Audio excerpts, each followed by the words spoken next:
Bonjour à toutes et à tous, et bienvenue sur cette chaîne de podcast En quête du philosophique, pour leur série numéro 2, qui va parler cette fois d'un jeu vidéo et de sa fonction ontogénétique. Alors avant toute chose, je tiens à présenter mes excuses aux auditeurs et aux auditrices que vous êtes, parce qu'en fait, les hors-séries étaient pressentis à la base pour être des petits épisodes, et puis il s'avère en fait que ça va quand même tendre à être des épisodes un peu plus longs que les épisodes normaux. Alors, je suis navré. Normalement, vous avez le temps qui est annoncé sur la couverture, enfin sur l'étiquette, donc j'ai pas trop l'impression de vous tenir en otage. On est parti. Alors d'une façon générale, ici, nous pensons, moi, vous, du moins j'espère, la plupart d'entre vous, que le jeu vidéo est un espace de détermination et de construction du sujet. Je ne pense pas que quiconque ne veuille, depuis la querelle des anciens et des modernes au XVIIe siècle, réfuter à la littérature sa fonction ontogénétique, c'est-à-dire sa capacité à accompagner le sujet dans sa propre appropriation des conditions de son devenir de sujet. L'ontogénèse, en fait, c'est le processus par lequel le sujet se construit et détermine les conditions de ses possibilités. Vous savez, c'est répondre à ce qui était écrit sur le fronton du temple de Delphes, où les Grecs allaient voir la Pythie, c'était Gnaute Sauton. Mon accent, enfin, je n'ai pas d'accent grec, je le lis en français en fait, mais c'est connais-toi toi-même. Donc il s'agit bien de comprendre ce que signifie que devenir soi-même. C'est ça l'ontogénèse, c'est le cheminement de cette compréhension. Donc depuis que la modernité est modernité, ça fait quand même un petit paquet d'années maintenant, il semble bien que la littérature soit indéniablement l'espace de construction du sujet. Ce fameux ego expérimental dont j'ai déjà parlé, nommé par Milan Kundera, ou les fameux personnages conceptuels constitués par Guattari et Deleuze, qui sont des éléments que tout théoricien de la littérature connaît. Les romans sont des espaces d'expérience de soi. La lectrice ou le lecteur se projette dans un univers, comme par exemple le monde de Narnia en propose une interprétation radicale, mais qui était déjà finalement le pacte de lecture du livre de Lewis Carroll, Alice Adventure in Wonderland, paru en 1865. Un personnage, Alice, passe au travers du miroir et rejoint l'autre monde, c'est-à-dire le monde de la fiction.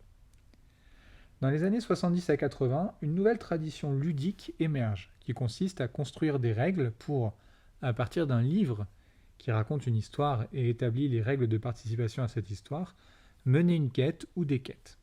Cette tradition va se ramifier et bourgeonner dans un grand nombre de petits univers, des univers qui sont généralement médiévaux fantastiques. Alors je parle bien sûr du jeu de rôle, avec en tête de liste le fameux Dungeons & Dragons, remis récemment en vedette dans la série Netflix Stranger Things, qui est une sorte de panégyrique dans l'univers esthétique des années 80.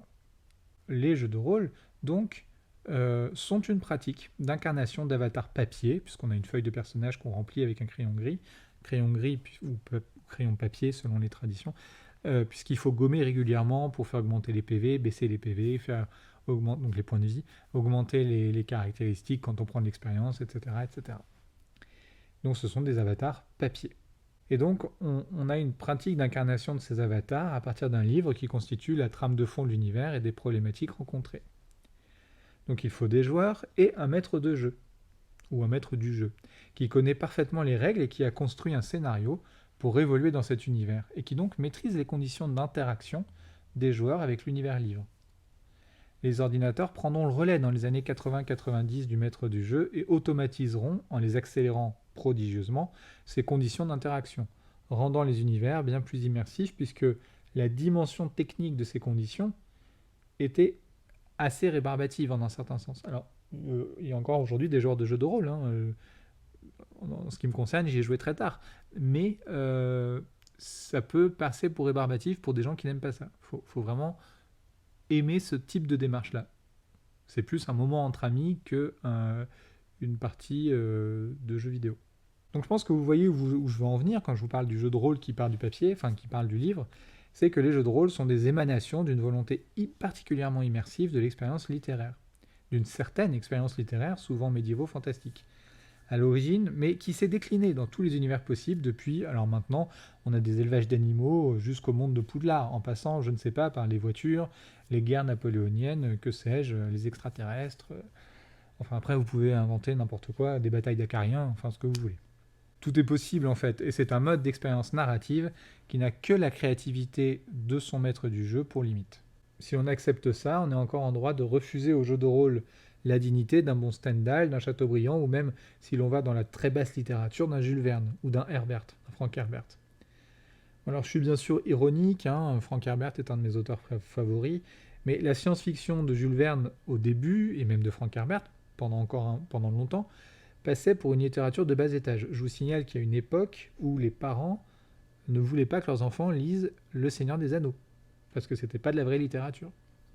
Je reviens à mes jeux vidéo. Donc les jeux vidéo sont une forme incarnée de textualité à mon sens, et une forme expérimentée et immersive de récit. Et le différentiel technologique n'enlève rien à la démarche ontogénétique du registre de l'expérience. Si vous voulez, c'est pas parce qu'on est dans le livre, avec le jeu vidéo, que ça enlève l'efficacité d'expérience de soi du livre.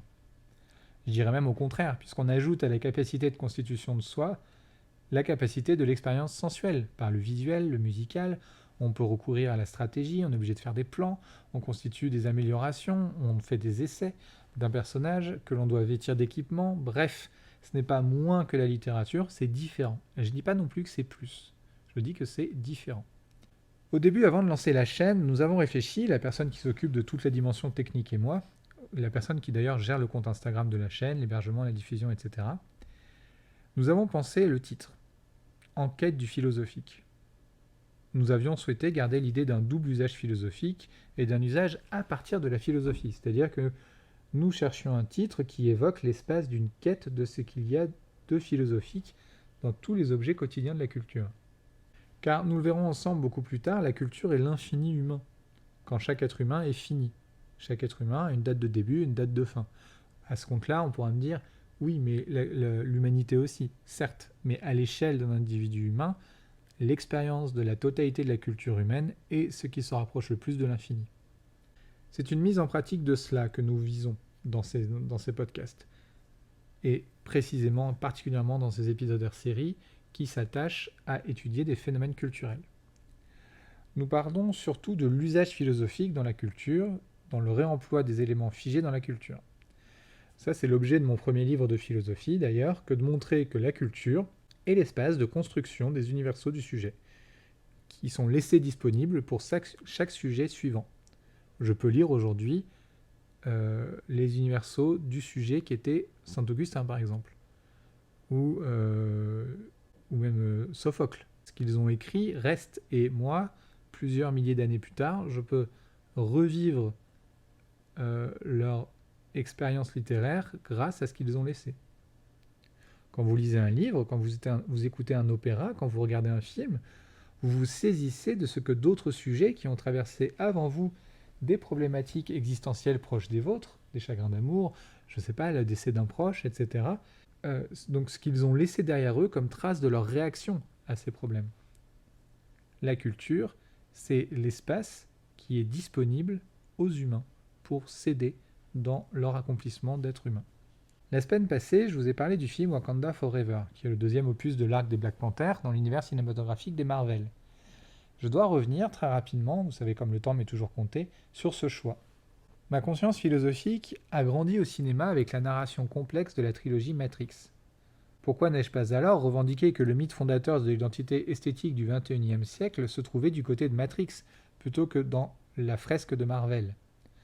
Pourquoi, alors même que Matrix est une immense ode à l'Internet et à l'activité universelle de la cohésion des esprits, sans parler d'ailleurs de la place d'Alice au Pays des Merveilles dedans, pourquoi n'ai-je pas donné la prévalence mythique à Matrix ? Plusieurs raisons. Tout d'abord, Matrix est un texte initiatique.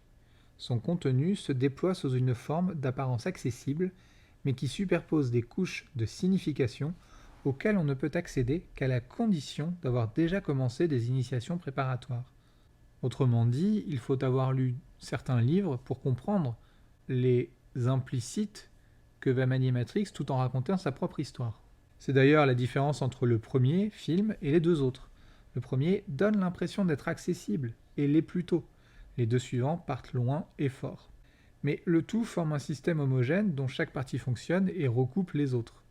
Il y a notamment dans la trilogie Matrix quelque chose d'incroyable qui a perdu beaucoup de gens dans la compréhension du texte, de la trame, c'est que chaque épisode paraît dire l'inverse de l'épisode qui le précède.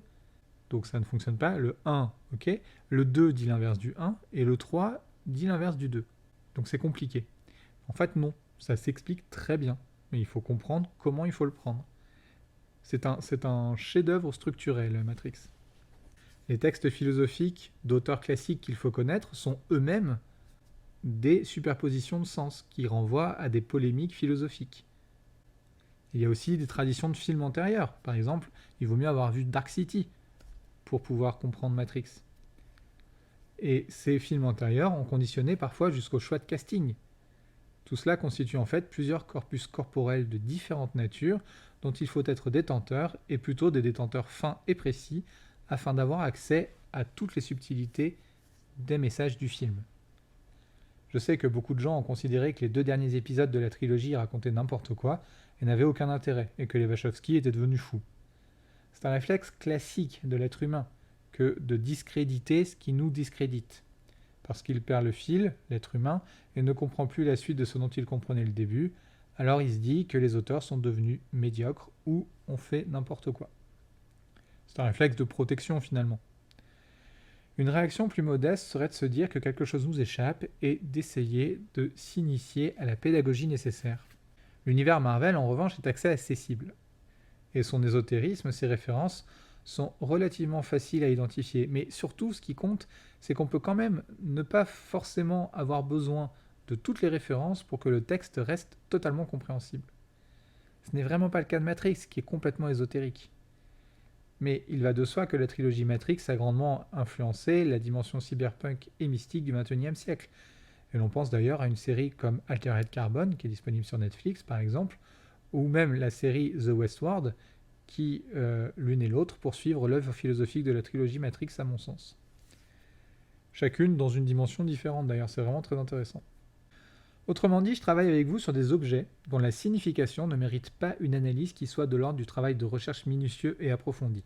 Si je devais faire des podcasts sur Matrix, il faudrait que je fasse un podcast sur chaque dizaine de minutes de Matrix. Il faudrait que je consacre 35 à 45 minutes. Vous vous rendez bien compte que c'est impossible. Moi, je pourrais le faire avec grand plaisir, mais il vaut mieux écrire un livre. Ça a plus de sens. C'est pour ça que j'ai choisi la fresque Marvel. Et puis parce que je pense vraiment que Marvel va avoir une plus grande influence esthétique générale que Matrix. Matrix est un film ésotérique et donc élitiste, difficilement accessible et difficilement diffusable. La densité de Matrix, si vous voulez, aurait nui à ma démonstration sur le plan philosophique et j'aurais été borné à de l'explication de texte. En outre, Matrix est un substrat bien plus théologique que mythique finalement. J'y reviendrai probablement dans un épisode affleurant à ces questions, mais je ne ferai jamais d'épisode sur Matrix. Peut-être sur une séquence. Bon alors voilà, je vous annonce que donc j'ai parlé du mythe dans le cinéma la semaine passée, et maintenant je souhaite cette semaine parler du mythe dans le jeu vidéo. Mais ce faisant, je vais parler d'un autre aspect du mythe. Le mythe comme espace de l'ontogénèse immédiate, c'est-à-dire sans médiation, sans étape. En effet, je viens de dire que Matrix avait constitué mon expérience cinématographique la plus importante sur le plan philosophique dans mes années de formation, c'est-à-dire à l'adolescence. Mais outre Dune 2, quand j'étais vraiment enfant, je regardais jouer mon grand frère, un jeu en particulier m'a singularisé esthétiquement, philosophiquement et même sur le plan érotique, c'est-à-dire dans la relation que j'entretiens avec les antagonismes de la vitalité et de la morbidité. Ce jeu, je vais le présenter, mais je veux d'abord le nommer, c'est Diablo 2. Donc il fait partie des quelques jeux sur ordinateur qui ont durablement marqué la première décennie de notre siècle, au-delà de sa seule cible. Un peu comme l'univers de son cousin, Warcraft, jeu de gestion de ressources et de stratégie, dont d'ailleurs cet univers a enfanté le très riche World of Warcraft, encore aujourd'hui existant et grandement pratiqué, ou un peu aussi comme la suite des Final Fantasy qui ont donné un film, des jeux dans tous les modes de console possibles. D'ailleurs, Final Fantasy, c'est plutôt console. Diablo, donc, est un univers qui porte bien son nom, puisqu'il y a bien un diable dedans. Je parle d'un univers parce qu'il existe Diablo, devenant Diablo 1, avec la sortie en 2000 de Diablo 2, puis celle en 2012 de Diablo 3, et Diablo 4 qui est pressenti pour 2023. Alors je dis pressenti pour Diablo 4 parce que Diablo 3 est demeuré à l'état de pressentiment pendant presque 10 ans, repoussé chaque année quasiment. Il a été attendu très vite, puisqu'il a tout de suite été question, après le deuxième volume, de préparer une suite, Mais tant sur l'histoire, qui prolonge à mon sens maladroitement et médiocrement le récit de Diablo 2, que sur le gaming, c'est-à-dire le mode de jeu, la charte graphique, l'ambiance spirituelle même, le 3 a déçu bien des joueurs. Je ne vais pas m'éterniser sur les caractéristiques précises qui ont fait du jeu un gentil relatif fiasco, mais disons que le jeu avait le potentiel pour devenir le successeur de son aîné, Diablo 2, et que l'avidité marchande des concepteurs des modes de jeu a justifié une désertion massive des gros joueurs de l'épisode précédent. Bon, parlons du jeu lui-même. Diablo porte bien son nom, la suite des Diablo porte bien son nom, puisque c'est un univers de démonologie. Bon, alors parlons du jeu spécifiquement Diablo 2 maintenant.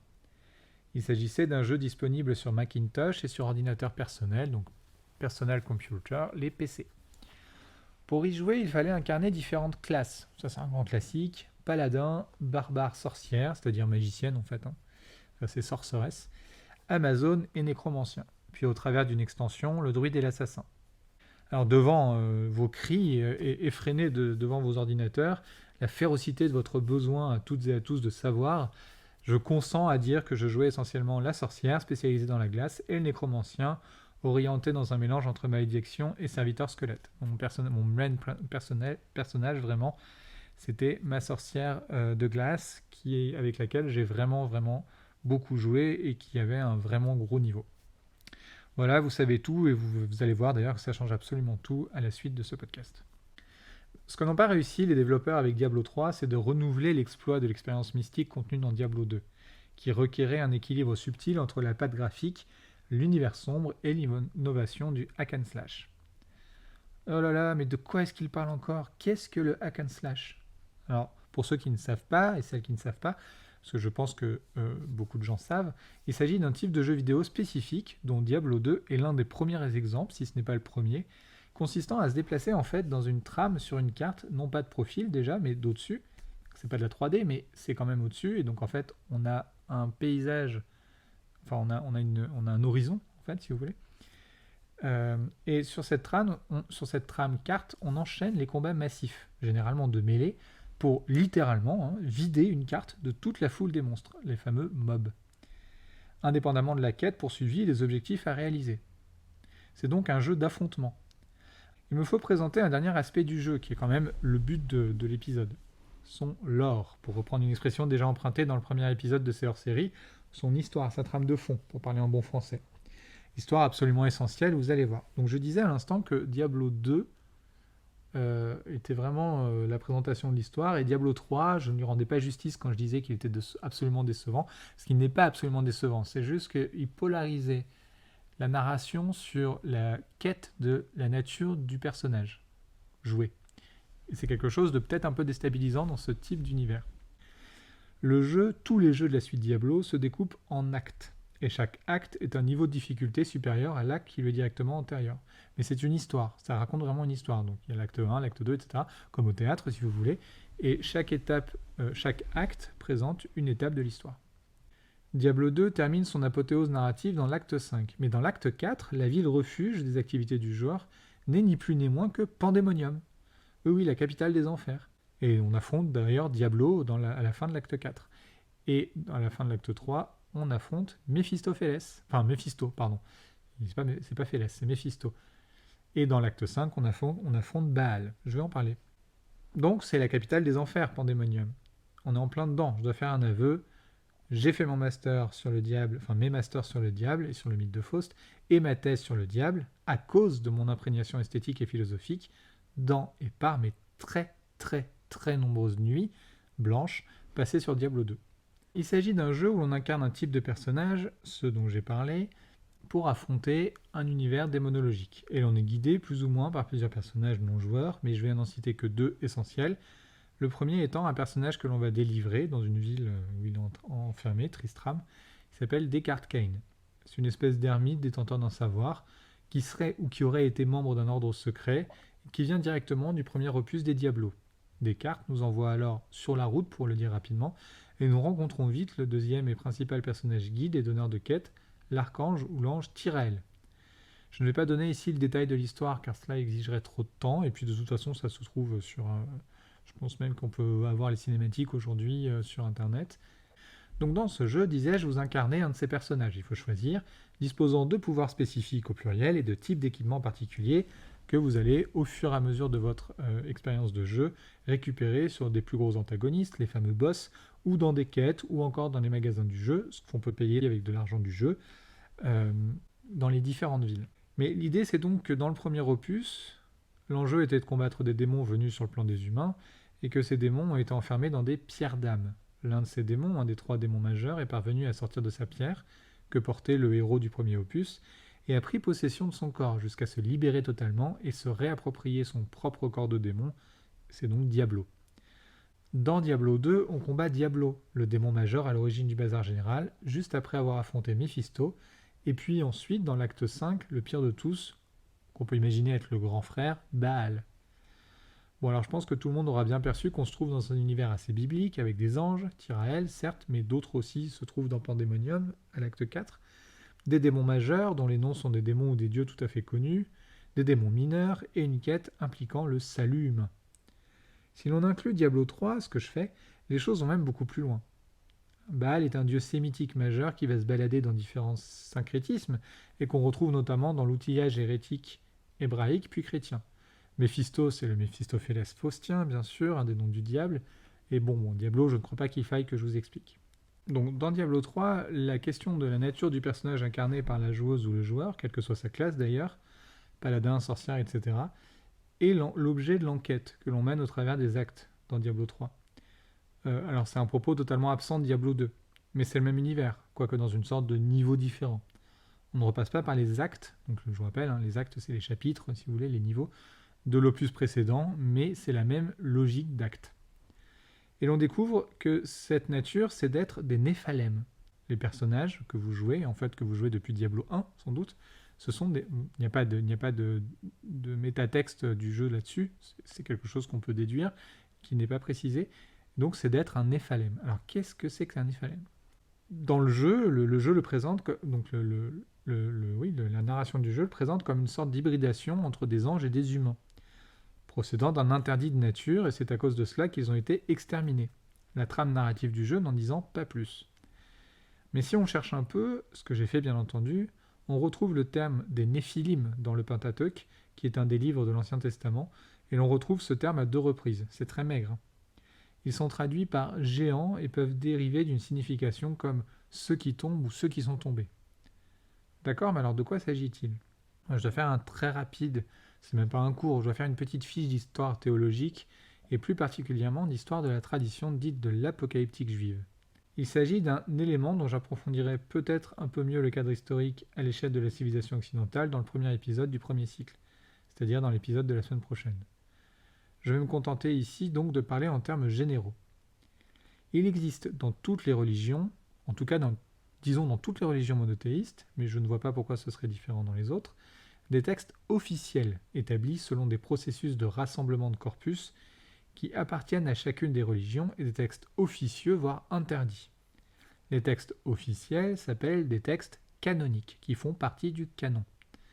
Et les textes officieux ou interdits sont dits apocryphes, c'est-à-dire qu'ils n'ont pas le droit d'être employés pour le culte ou la liturgie. L'ensemble de la tradition de l'apocalyptique juive est généralement devenu apocryphe, à la fois pour le christianisme et pour le judaïsme. Donc, si vous ne le saviez pas, il y a une porosité extrême entre le christianisme et le judaïsme. Parfois, certains livres le sont pour le christianisme, mais sont demeurés canoniques pour le judaïsme. Il y a certains exemples. Ici, il s'agit d'un livre qui s'appelle le livre d'Enoch. Alors, je ne vais pas présenter le livre d'Enoch ici, parce que ce serait vraiment trop compliqué, et ça avalerait Diablo. Mais dans ce livre, qui est un classique des ouvrages apocryphes de l'apocalyptique juive, on a à un moment donné des anges, les veilleurs, fils de Dieu, qui décident, donc c'est le livre des veilleurs, pardon, où les fils de Dieu, donc les anges, décident de s'accoupler avec les filles des humains. Et de cet accouplement absolument interdit, jaillit une nouvelle race, non voulue par Dieu, non prévue par Dieu, les géants ou les néphilim. Il y a une référence assez rigolote, enfin assez intéressante, à ces géants du livre d'Enoch dans le film Noah, réalisé en 2014 par Darren Aronofsky, avec Russell Crowe, Jennifer Connelly, Emma Watson et Logan Lerman pour la tête d'affiche, Anthony Hopkins jouant Mathusalem. Mais dans ce film, pour le coup, ce sont bien des géants de pierre, et ils se sacrifient pour permettre la construction de l'arche. Je fais hyper court. On a donc une espèce de race hybride interdite qui est, par le lore de l'univers des Diablos, investie d'une sorte de mission extraordinaire, celle de poursuivre et d'enfermer les démons. Ce seraient des genres de policiers, quoi. Des policiers démonologiques. Puisqu'ils sont eux-mêmes hybrides et ni anges ni humains. Ils n'appartiennent pas à l'ordre du créé. Mais je répète que l'on apprend la nature de ces personnages incarnés par le joueur ou les joueuses que dans le 3e volume des jeux. C'est même toute la trame en fait de Diablo 3. Là où Diablo 3 pêche peut-être, c'est que le dernier acte, une fois encore produit d'une extension, comme pour Diablo 2, présente l'intervention d'un nouveau type de boss qui n'est pas un démon, mais un ange, Maltael. Le syncrétisme assez brillant entre la tradition de l'apocalyptique juive et l'épisode 3 de l'épisode 3 de ce jeu vidéo se délite un peu alors dans l'usage de cette sorte d'avatar d'ange de la mort. Objectivement sorti de nulle part, la trame narrative du jeu, même à l'échelle simplement du 3, n'annonce pas du tout l'arrivée de Maltael. Alors certes, l'apocalyptique juive, au travers de Métratron par exemple, a une figure intéressante en ce sens, mais il sort vraiment de nulle part dans la narration du jeu, et rien ne l'annonce dans les actes précédents. Sans parler des jeux précédents. Alors que bon, quand ils sortent un nouveau démon du chapeau, bah, c'est logique. Parce qu'ils en sortent des nouveaux démons du chapeau. Il y a Bélial par exemple dans le 3. Bon. Il s'agit d'un ange qui aurait tourné contre son camp et qui, je crois, quince un peu la correspondance au matériel du livre d'Enoch. Une figure d'antagoniste un peu utilisée comme un joker narratif, un deus ex machina qui ne tient pas, comme quand on voudrait faire le 3e volume d'un film et qu'on invente des méchants qui n'ont pas vraiment d'homogénéité avec le reste de l'histoire. D'ailleurs, mais là c'est plus mon expérience de joueur que de spécialiste en philosophie des religions, car je n'ai commencé à jouer à Diablo 3 que juste avant de devenir docteur en philosophie, je trouve que le dernier acte ne colle pas, même esthétiquement, avec le reste. C'est très beau, mais c'est un autre univers esthétique, avec des morts partout. On est plus dans une esthétique de génocide. Et je pense que c'est voulu. Cette espèce de boss final n'a plus grand chose à voir avec les démons, ni avec le retour de Diablo, qui, oui, bien sûr, c'était encore délivré dans cet opus, et on est face à une sorte de génocidaire angélique fou, libéré de ses relations avec l'ordre spirituel suprême. Bon, mais en fait, c'est pas vraiment très important. Ce qui est important, et ce dont je souhaite parler au travers de tout ça, c'est le rapport au mythe des joueurs de jeux vidéo. Car en effet, l'expérience d'immersion narrative et esthétique des joueurs est très forte. L'univers de ces jeux est magistralement visuel et assez spectaculaire, le 3 étant graphiquement moins sombre que le 2. Diablo 2 avait ébloui et frappé par son esthétique. Il était vraiment très beau dans son genre, et malgré les limites graphistes de son époque. D'ailleurs, les éditeurs viennent de sortir, il n'y a pas très longtemps, il y a quelques mois, Diablo 2 remasterisé graphiquement.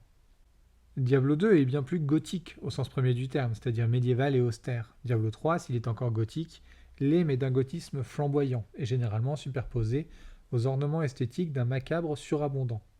Finalement, on pourrait même parler d'un néogothisme. Prenons donc la personne joueuse lambda qui tombe dans ces jeux. Par sa connaissance des quêtes secondaires et principales, par son évolution dans la trame de fond, et par sa fréquentation des boss, peut-être même par les forums qui auréolent ce genre de jeu, tant pour le lore que pour les conseils techniques, cette personne joueuse donc se trouve vite en possession d'éléments de connaissance très importants sur les actants, c'est-à-dire sur les jalons narratifs qui agissent, qui actent, de la tradition de l'apocalyptique juive.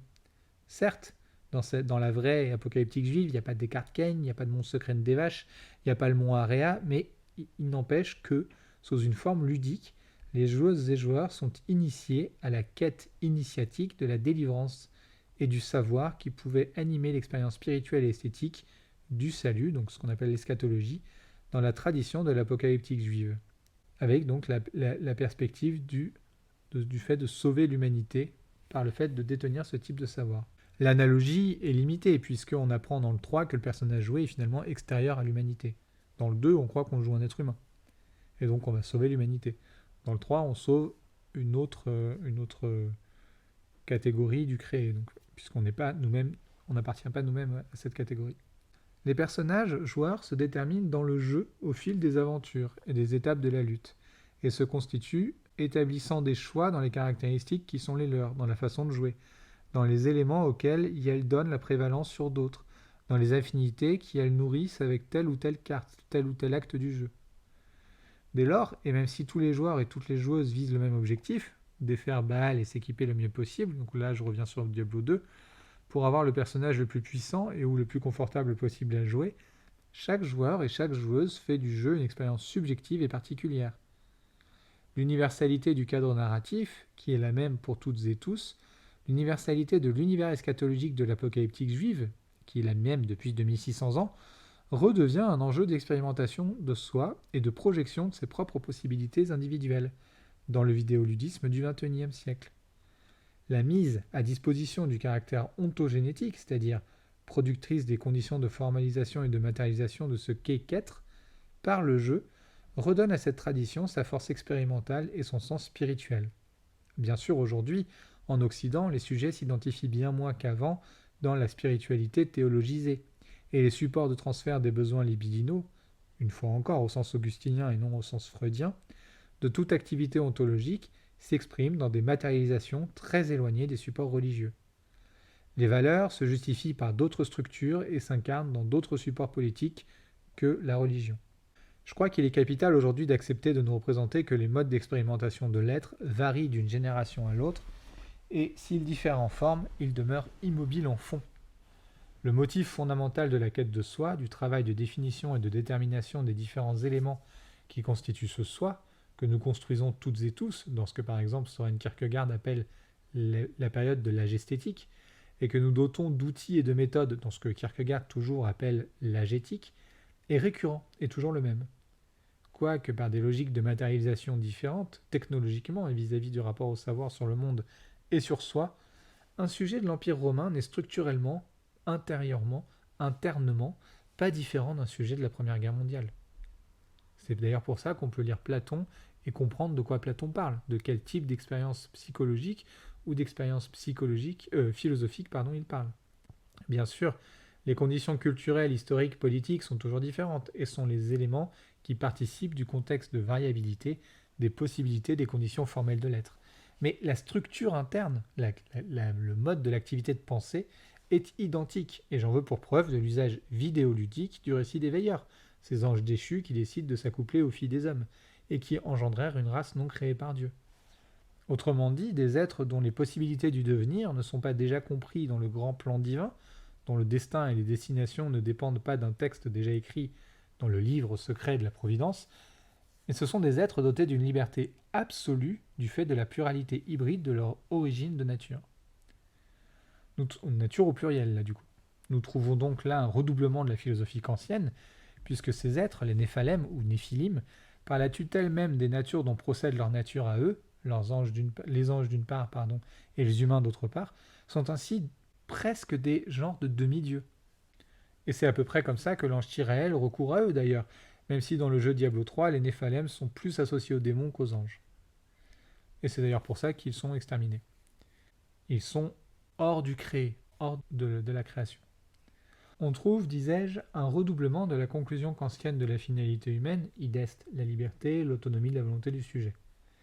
Plus que n'importe quel être, et c'est du moins dans le jeu le motif du génocide dont ils ont été victimes, les Néphalem sont disponibles à une grande liberté, en tant qu'ils échappent à l'ordre du destin prévu par Dieu.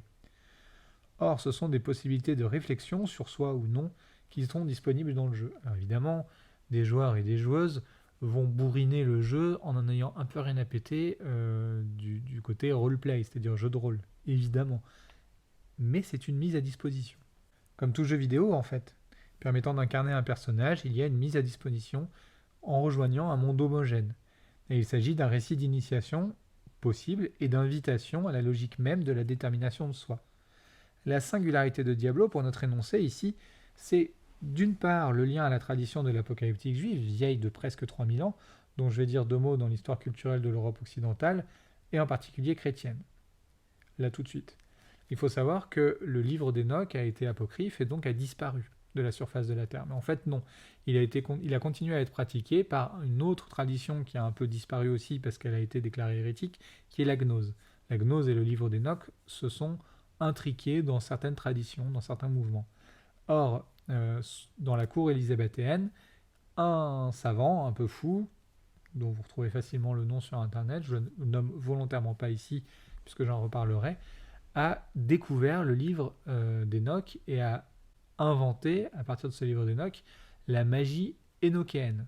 Et la magie énokéenne est devenue une vraie pratique presque kabbalistique, qui est encore une tradition juive, mais surtout qui est devenue une magie revendiquée comme vraiment magique. Et ça a généré toute une tradition de philosophie occulte, magique, alchimique. Et donc en fait ça a influencé énormément l'essor de la science, puisque à cette époque-là, la chimie ou l'alchimie, bon, c'était pas si différent. Bon, évidemment, au bout d'un moment, la chimie s'impose comme science, et l'alchimie tombe, évidemment. Et d'autre part, donc, disais-je, donc, je disais tout à l'heure, d'une part, on a la tradition de l'apocalyptique juive, et puis d'autre part, on a la mutabilité des formes, mais la constance du fond des motifs ontogénétiques qui étaient déjà à l'œuvre dans ces textes religieux. Ces textes religieux se lisaient dans des contextes initiatiques, d'ordre ésotérique et secret, très proche de la gnose, je viens de le dire par exemple, dans les siècles avant notre ère et les siècles juste après le début de notre ère, et pouvaient par exemple nourrir des récits intermédiaires et une forte activité orale, ce qui n'est finalement pas très loin de nos fanfictions aujourd'hui. Leur tradition dérive probablement d'une sorte d'eschatologie issue de l'orphisme, déjà néoplatonisé, avant même que le christianisme ne soit imprégné des arguments sur l'un et le tout. Mais je ne peux pas continuer dans cette direction qui serait trop vaste et trop complexe, et il faut que je termine cet épisode. Alors voilà, une fois de plus, j'ai ouvert des pistes et je n'ai produit aucune réponse. Mais j'espère vivement que vous avez trouvé, dans cet exemple, dans l'exemple des Diablos, que tout univers vidéoludique est couvert par le dôme de sa propre mystagogie, orbitant autour du foyer de sa mythodynamie, et constitue, pour tout sujet qui s'empare et l'investit, un formidable moteur philosophique. Je vous souhaite une excellente semaine et vous remercie toutes et tous pour votre écoute.